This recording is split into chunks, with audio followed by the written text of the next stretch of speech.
예, 벌써 지난해가 됐죠. 2024년의 마지막 날 최상목 대통령 권한대행은 헌법재판관 후보자 3명 가운데 마은혁 후보자를 제외하고 2명만 임명을 했었죠. 이 결정에 우원식 국회의장은 권한쟁의 심판 청구를 했는데 최상목 대행의 선별 임명이 위헌인지 아닌지 여부가 내일 오후 2시에 나옵니다.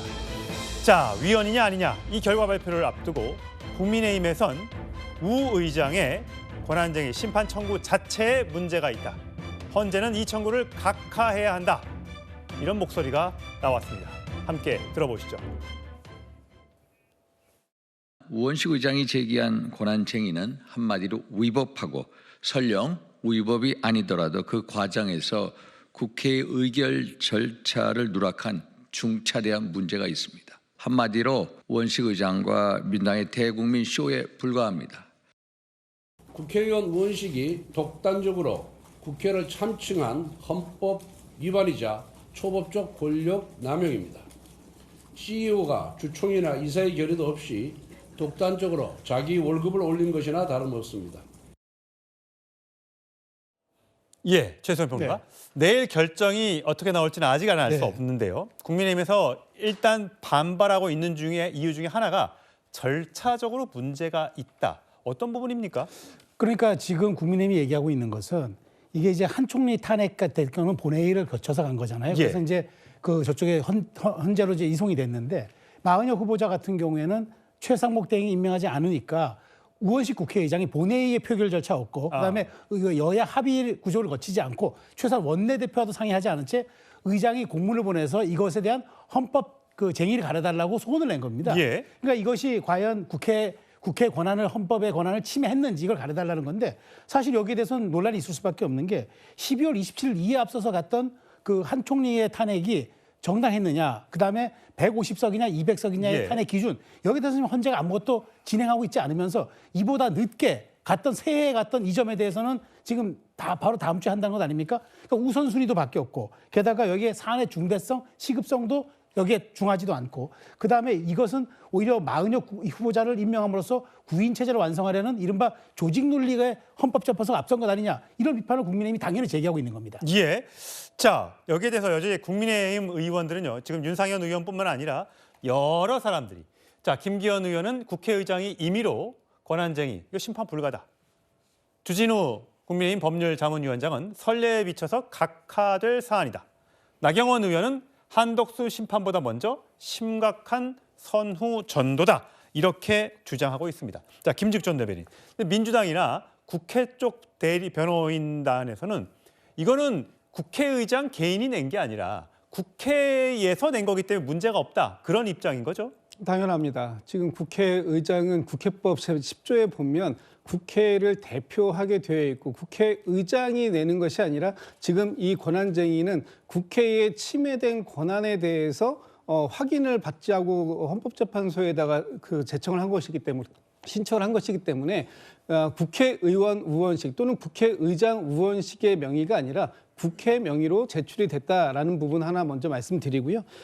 국회 지금 뭐 그 과거의 선례나 뭐 이런 부분들까지 얘기를 하시는데 지금 국민의힘에서 윤석열 대통령을 구하자고 국가가세를 하고 있다. 이렇게 왜곡해서 과거의 선례까지 얘기를 하시면 안 된다. 이런 말씀을 드려야 되는데 헌법재판소에서 과거의 판례를 냈던 부분 중에 과거 이 국회의원 개인이 그 국회의원의 권한을 침해받았다라는 것으로 냈던 권한쟁의는 그것은 심판 청구의 대상이 될 수 없다라고 판단을 냈던 2011년도의 사례가 있긴 합니다만 지금의 상황은 그와 전혀 다른 상황인데 마치 그 상황하고 같은 상황인 것처럼 그렇게 국민의힘에서 주장하고 있는 것은 예. 매우 잘못된 법 논리다 이런 말씀드립니다. 예, 권성동 원내대표는 CEO가 독단적으로 자기 월급을 올린 거다. 이렇게 비유를 했습니다. 자, 정광재 대변인. 예. 국민의힘에서 이렇게 반발하고 있는 이유. 이 마 후보자에 대해서 절대 안 된다는 이유. 절차적으로 설명했고요. 자, 내용적으로는 왜 그렇습니까? 절차적으로 하나만 좀 더 설명드리겠습니다. 국회는 민주당 단독으로 구성된 게 아닙니다. 여야가 구성돼 있는데 국회 명의의 권한쟁의 심판을 요청하려고 했다면 여당과도 협의를 했었어야 하는데 그렇다면 본회의 절차든 아니면 원내대표의 의견을 수렴하는 과정이든 어떤 식으로든 여야의 의견을 묻는 과정이 있어야 함에도 불구하고 그것이 모두 생략됐기 때문에 점차적 흠결을 제기하고 있는 거고요. 지금 일각에서는 뭐 마은혁 재판관이 추가로 임명되면 헌법재판의 공정성 이것이 의심될 수밖에 없다라는 얘기를 하고 있는 거죠. 그런데 이것을 뭐 헌재 흔들기라고 하는데 우리가 재판받는데 당연히 변호사한테 우리 재판하는 판사는 어떤 성향을 가진 사람인가요? 재판받는 사람으로서 분명히 그것을 알아보고 물어볼 권리가 있다고 생각합니다. 지금 헌법재판이 진행되는 과정은 대통령 탄핵이라는 아주 중차대한 판단을 하게 되는데 이 과정에서 국민들의 알 권리가 있다고 생각합니다. 지금 헌재 구성이 어떻게 돼 있는지, 헌재 구성에 불공정성은 없는지 이 부분들에 대해서 충분히 국민들에게 설명을 해야 할 의무가 있다고 생각하기 때문에 이런 문제 제기하고 있는 거고요. 마은혁 후보자의 과거 행적을 봤을 때 헌법재판관으로서의 자격이 있는가 이 근본적인 문제를 제기하고 있는 겁니다. 자, 지금 보면요. 지하혁명 조직인 인민노련 1987년 인천 지역을 중심으로 조직된 노동운동 조직인데 인민노련의 핵심 멤버였다. 국회를 폭력적으로 점거한 민노당 보좌진 등을 기상천외한 법논리로 공소 기각했던 인물이다. 면죄부를 줬던 것이다. 그렇기 때문에 사상이 의심스럽기 때문에 헌법재판관으로 임명돼선 안 된다라는 것이 국민의힘의 주장입니다. 자, 이와 관련해서 인사청문회 당시에 이 질문이 나왔었습니다. 마 후보자의 이야기를 직접 들어보시죠. 거의 대부분은 근로자들의 근로조건을 개선하고 또 노동기본권을 보장하기 위한 그런 활동이었습니다.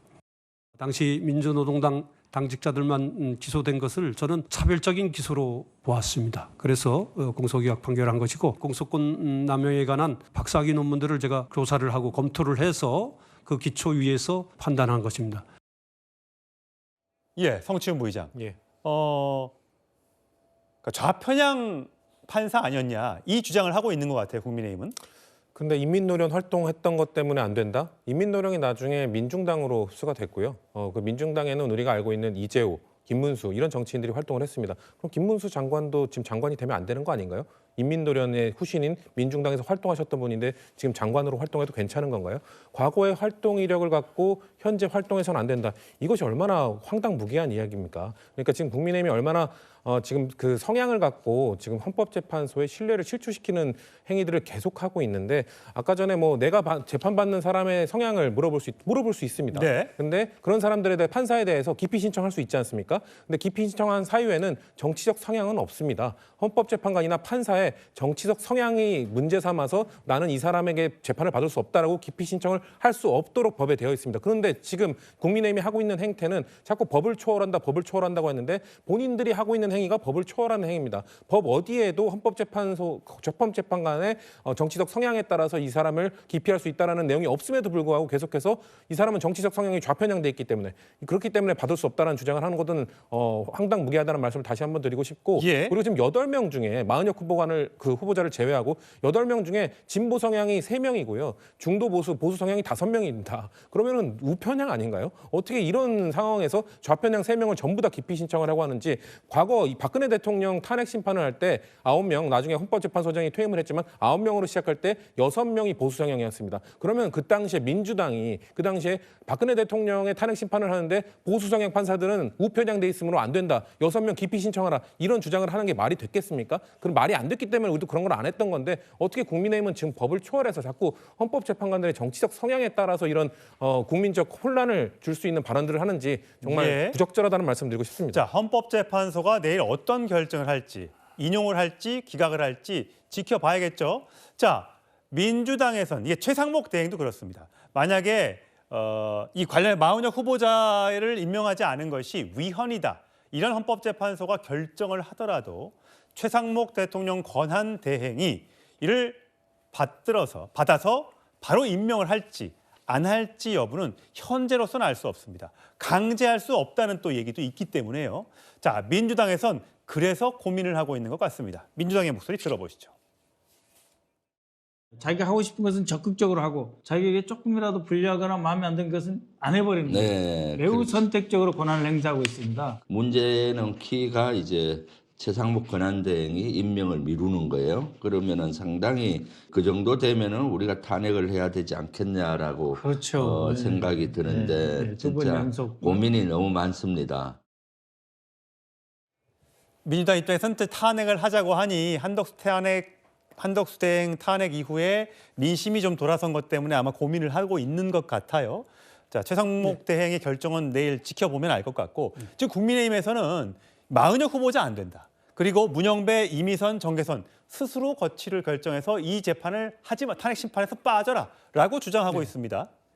그러니까 뭐 3명 다 기피한다 이런 것보다는 저는 제가 보기에 실제로 뭐 3명을 다 기피할 수는 없는 것 같습니다. 그러니까 이미 뭐 정계선 재판관에 대해서는 한 차례 기피 신청을 했다가 기각됐기 때문에 예. 안 된다는 얘기도 있고요. 다만 저는 이 얘기를 하고 싶어요. 조국 자녀 입시 비리 때 그 이흥구 대법관이라는 분이 예. 조국 전 대표의 친분을 이유로 재척이라고 해서 스스로 빠졌습니다. 아. 심리에 참여 안 하고 예. 빠졌습니다. 저는 이 사례를 주목해야 된다고 봅니다. 그러니까 그 헌법 우리 법률에 모든 재판과 그 거기에서는 법과 원칙에 따라 재판관의 양심대로 하지만 그럼에도 불구하고 재척과 기피와 회피 사유가 있는 것은 재판의 공정성이 최소한 기대될 수 없을 때 할 수 있는 방어라고 전제하고 있습니다. 자, 그렇다면 윤 대통령 입장에서는 재척, 기피, 회피가 방어권에 보장된 것이기 때문에 최소한 저는 이분들에 대해서 법적으로 양심에 맡겨서 한다 하더라도 최소한 여론이 이분들에 대해서 공정하게 재판할 수 있게끔 압박을 한다 그러면은 저는 이분들에 대한 정치 성향 가지고 윤 대통령이 기피 신청했다 하더라도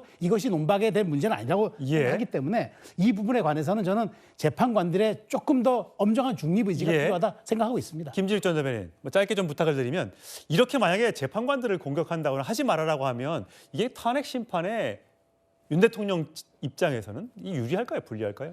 지금 8분 중에 3분을 회피하라라고 얘기한 것은 이번 탄핵 심리 하지 말자라고 지금 얘기하는 거 아닙니까? 윤석열 대통령 측에서는 그렇게 얘기할 수 있어요. 그런데 그 부분을 갖다가 국민의힘에서도 같은 주장을 한다면 지금 그러면 윤석열 대통령에 대한 헌법재판소에서의 심리 이거 하지 말고 이 지금 상태대로 8명이니까 3명 빠지면 5명밖에 5명밖에 안 되지 않습니까? 6명 이상이 돼요. 원래 7명 이상이 돼야 심리와 결정을 할 수 있고 지금 최소한 6명이 찬성을 해야 인용이 되는 상황인데 아예 다 8명 중에서 3명을 빠져라. 그럼 5명밖에 안 남는 상태에서 보수 5명이 그럼 심리하겠다는 겁니까? 아예 이 심리 자체를 하지 말자는 얘기잖아요. 이런 주장을 하는 것은 너무 기상천외한 궤변이다. 이런 말씀드립니다. 예, 헌법재판소 이제 다음 주부터 화요일, 목요일 이틀간에 걸쳐서 또 이제 앞으로는 오전, 오후에 걸쳐서 길게 이제 심리 변론이 이어질 것으로 보입니다. 각각의 어떤 발언들이 나올 것인지 굉장히 귀추가 주목이 됩니다.